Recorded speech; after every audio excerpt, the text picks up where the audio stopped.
Bismillahirrahmanirrahim. Assalamualaikum warahmatullahi wabarakatuh. Hamdan wa syukran bi ni'matillah. Asyhadu an la ilaha illallah wa asyhadu anna Muhammadan abduhu wa rasuluh alladzi la nabiyya ba'dah wa la rasulah ba'dah, amma ba'du.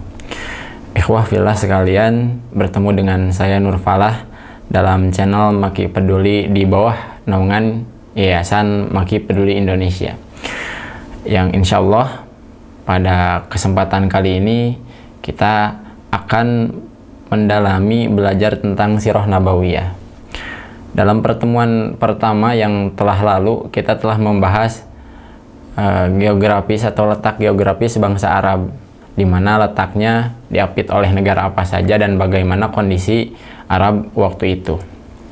Nah, untuk pertemuan kedua ini kita akan membahas tentang kaum-kaum bangsa Arab atau orang-orang yang menempati Jazirah Arab sendiri. Jadi cikal bakal orang-orang bangsa Arab itu dari mana saja. Maka pada kesempatan kali ini kita akan sedikit membahas tentang bangsa-bangsa atau orang-orang yang menempati Jazirah Arab, dari mana saja mereka. Para ulama atau para ahli sejarah bangsa Arab membagi kaum-kaum Arab yang menempati Jazirah Arab itu menjadi tiga kelompok. Yang pertama, Arab Ba'idah. Arab Ba'idah ini adalah orang-orang Arab yang dulu pernah singgah di Arab atau menempati Jazirah Arab, namun pada saat ini mereka sudah tidak ada. Kita tidak akan menemukan orang-orang dari keturunan Arab Ba'idah ini, karena Arab Ba'idah ini adalah orang-orang yang sudah tidak ada sama sekali, dan mereka adalah orang-orang yang dalam Al-Quran sering disebutkan seperti kaum Ad, kaum Thamud. Mereka tergolong kepada Arab Ba'idah yang kita tidak temukan keturunan mereka pada hari ini. Kemudian yang kedua adalah Arab Aribah. Arab Aribah ini adalah orang Arab yang pada awalnya mereka adalah orang yang hijrah dari Yaman, dari keturunan Yasjub bin Ya'rub bin Qahtan, atau sering juga disebut keturunan Qahtaniyah. Nah, di sini kita bisa bisa ketahui bahwa Arab Aribah itu adalah keturunan dari Yasjub bin Ya'rub bin Qahtan yang tadi saya sebutkan sebagai Arab Qahtaniyah. Dan Yasjub bin Ya'rub itu memiliki keturunan bernama Saba, sehingga Saba bin Yasjub. Kemudian juga Saba bin Yasjub memiliki keturunan yang banyak, dan di antara yang paling terkenal itu ada dua. Yang pertama adalah Himyar bin Saba, dan mereka pun Himyar bin Saba juga memiliki keturunan, juga Kahlan bin Saba. Ini adalah dua keturunan dari Saba bin Yasjub yang paling terkenal, dan di antara keturunan Saba pun selain ini ada juga. Dan dari dua keturunan ini, dari Himyar bin Saba juga Kahlan bin Saba, dan dari Kahlan bin Saba inilah lahir seorang manusia bernama Al-Azdu, atau dalam tulisan yang lainnya disebut Al-Uzdu, yang kemudian hari melahirkan Aus dan Khazraj. Dan dalam dunia Islam kita ketahui bahwa Aus dan Khazraj itu adalah kaum Ansor.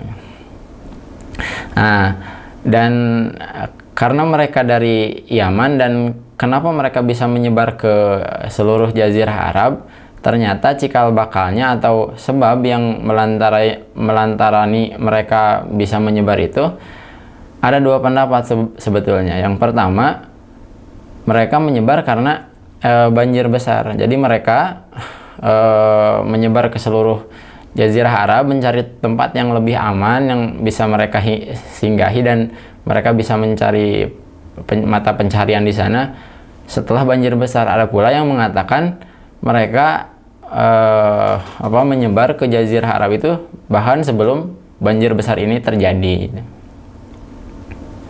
Kemudian yang ketiga adalah Arab Musta'ribah.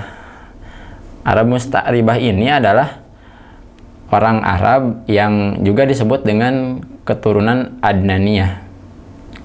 Nah, orang Arab Musta'ribah ini cikal bakalnya itu dari Nabi Ibrahim alaihissalam, yang mana Nabi Ibrahim alaihissalam ini adalah orang Irak pada awalnya, yang lebih tepatnya di sebuah tempat yang bernama Ar, dekat Kufah dan juga dekat Sungai Efrat. Nah, suatu ketika Nabi Ibrahim alaihissalam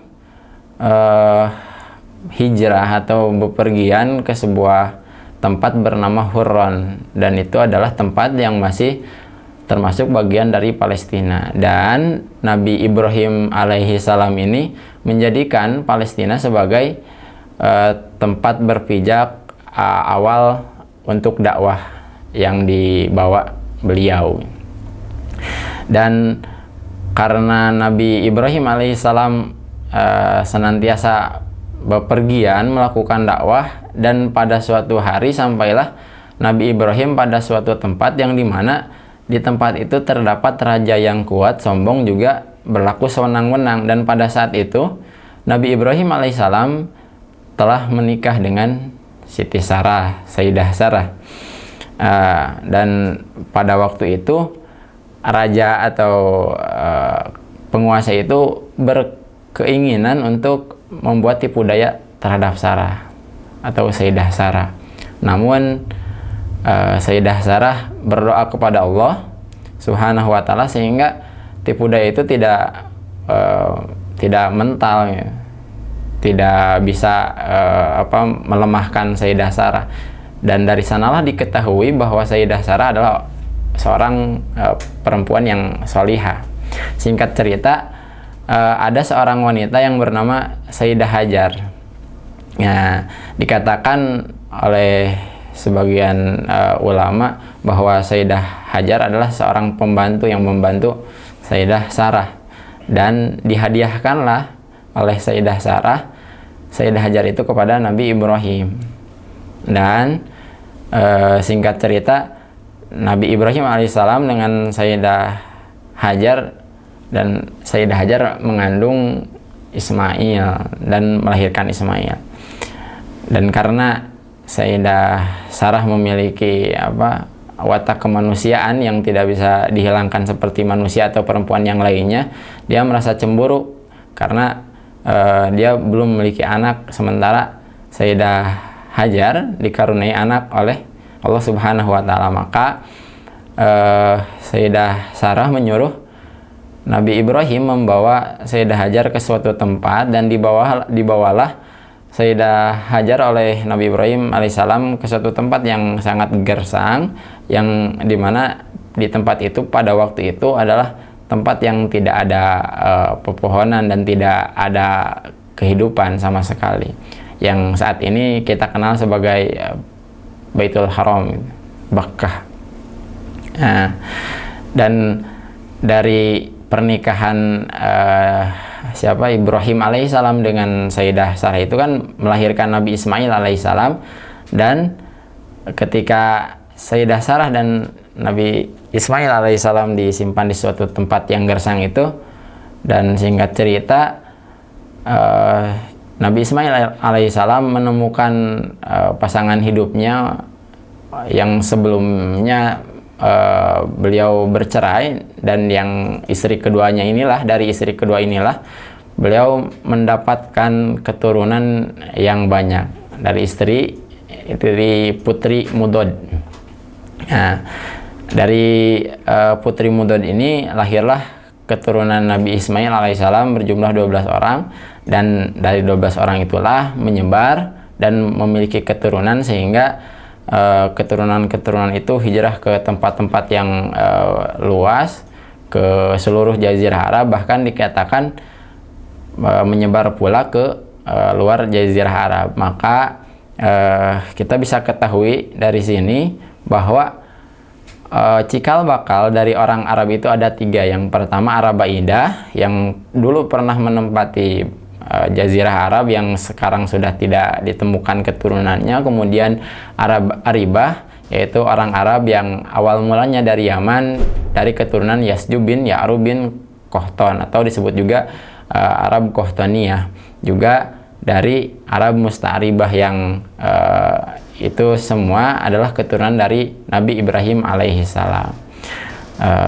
Sekian yang bisa saya sampaikan pada kesempatan kali ini. Mudah-mudahan apa yang saya sampaikan pada kesempatan kali ini bisa memberikan gambaran terlebih dahulu untuk penjelasan atau pembahasan kita ke depannya tentang Nabi Muhammad SAW. Dan pada kesempatan kali ini kita hanya sampai pada pembahasan cikal bakal orang Arab itu dari mana saja, tidak sampai kepada pembahasan nasab Nabi Muhammad SAW. Saya mohon maaf atas segala kekurangan. Tutup dengan hamdalah. Alhamdulillahirabbil alamin. Aqulu qouli hadza wa astaghfirullah li wa lakum. Wassalamualaikum warahmatullahi wabarakatuh.